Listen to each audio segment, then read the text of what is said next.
Natatandaan mo pa ba na tayong dalawa ay unang magkita?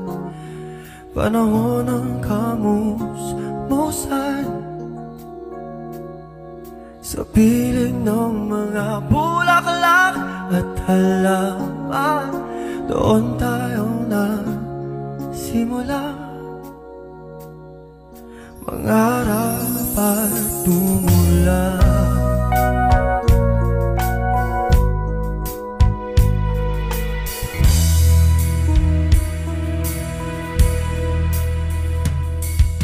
Natatandaan mo pa ba